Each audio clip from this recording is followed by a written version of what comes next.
วันนี้จะมาทดสอบคันกับลอกใหม่นะครับคันเป็นของ V-Bass Buffalo Neon นะครับจับคู่กับลอก Fit King Claw นะครับคนละค่ายกันนะครับแต่ว่าสีแบบเข้ากันมาก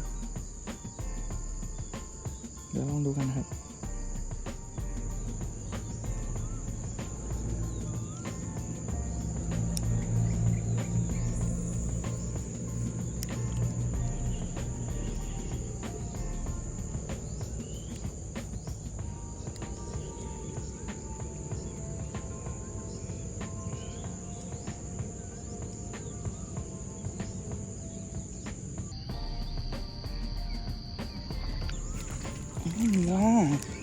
นี่ล่ะไอ้ป๊อก